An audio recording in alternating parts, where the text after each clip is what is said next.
Today at MSD of Wabash County, we have Mr. Tom Finicle, who is the athletic director at Southwood Jr. Senior High School.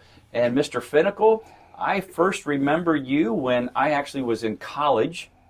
That's interesting. Yes, What's it that is. mean as far as age? But in college, and I actually coached some junior high girls basketball. Really did not know what I was doing. You came in and showed me a lot of things.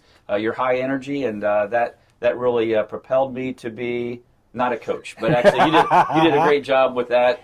But I'm not a coach, and I admire coaches. And sometimes I don't know what's so hard about it. In most sports, you just score more points than the other team, and you win a game. But anyway, we're not here to talk about that. So tell us a little bit about your path to becoming the athletic director at Southwood Junior Senior High School. Great question.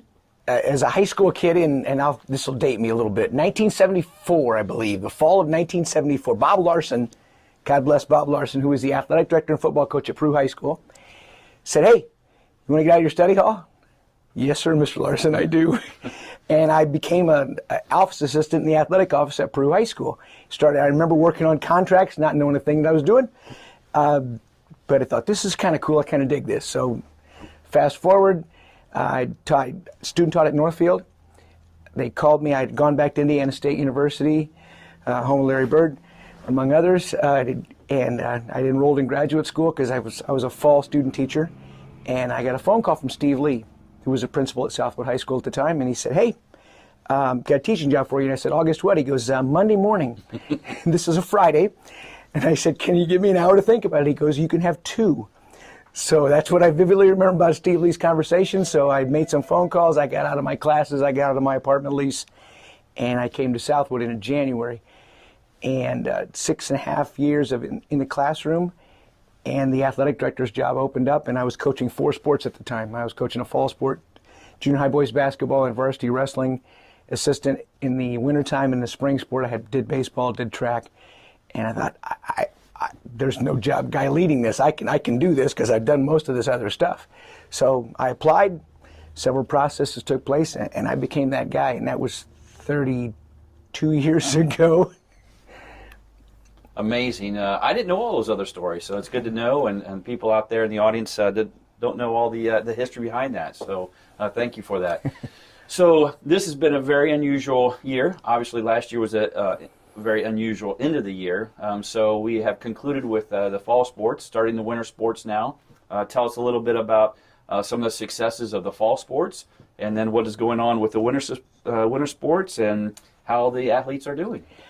Fall sports had a really, really great season out of our football program, and those guys they've done a lot of work, and Dave's done a great job with those kids. Got beaten in a regional by the team that eventually got beaten in the state championship game, South Adams. But again, Dave's done a great job with those kids in that program. The Braden Sweet ran in the state cross country meet this year, and I think finished 35th maybe, but a great career for him. And Braden just signed with Indiana Wesleyan yesterday. The volleyball team had a better season than they've had in the last 3 or 4 years. The kids made a better commitment to being better, and that's transcended into the winter season. The kids have been it's been a weird situation for the kids too. Social distancing and masks, and who gets to touch water bottles and who doesn't get to touch water bottles, and who gets to go in the locker room right now and who doesn't get to go in. It's been a weird scenario for the kids too, but they've adapted like kids do. Heading into the winter seasons, the girls have come out and been very competitive. The boys are trying to find their basketball legs right now. They're still playing football for the most part. Watched some practice last night. They're still pretty physical with each other, which is okay, except referees don't like to let that stuff go in a basketball court. So the biggest hurdle that our kids have faced so far this winter is who's going to be in, who's going to be out based on the contact tracing stuff that we're doing with the COVID. And it's going to impact us again, and it's going to impact everybody. It already has impacted everybody, but who's at practice, who's not at practice, and just making sure that we do all the things that we can do to try to stay safe. That's where we are right now. Yeah. We started junior high girls last night. Junior high boys are in.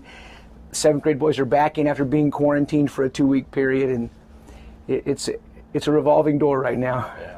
Very disappointing for all of our fans and our coaches, and especially our student athletes. And so, but we are working hard to try to make sure that they are safe, and we have to follow the protocol. And that's what happens when we follow that protocol, that some students will not be able to play because of quarantine.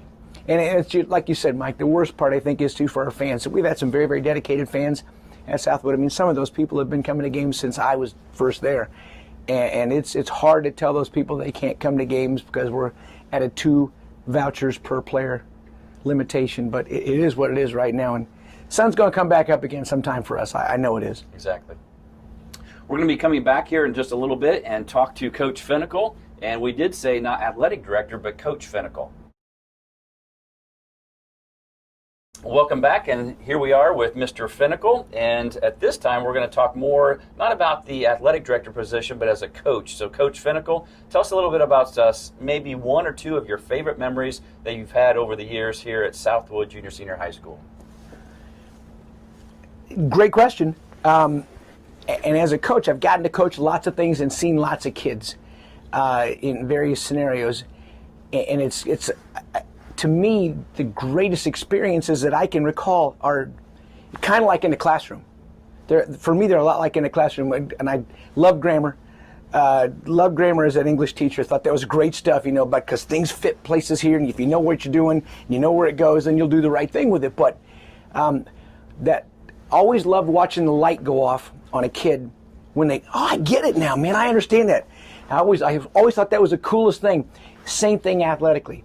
When a kid picks up on a concept and then they utilize that concept in a contest after they've worked at it in practice and failed, and they come back and they get it right in the game, it's all of a sudden it's like, I can do this anytime I want now, I got this.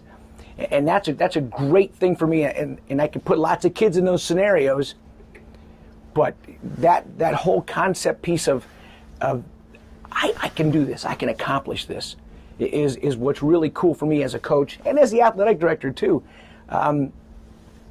Again, I've been fortunate enough to be the volleyball coach at Southwood for a long time. Some people say too long, but that's all you got to do is call me. I'll be happy to go away. But I've gotten to see lots of kids come through, and now I'm seeing daughters come through and sons come through. And dear God, I haven't seen it yet, but I'm sure there's a grandchild coming through pretty quick that I haven't seen. But again, that light going off over their head when they figure out, oh, that's how you get this done. I can do this now. Whether it's shuffling your feet to keep a ball in front of you, or how to make a hard cut off your left foot or your right foot.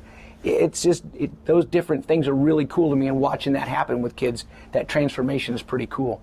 Memory-wise, first time we took a volleyball team to the Final Four, that was incredible. I mean, that experience, and even though we puked there late, but it was still one of the cooler things we ever got to do. First time we won a sectional, it was all one class in volleyball. Watching our football team advance to the state finals in '90, that was an incredible experience just because how we won the semi-state game on a 2-minute drive late in the game.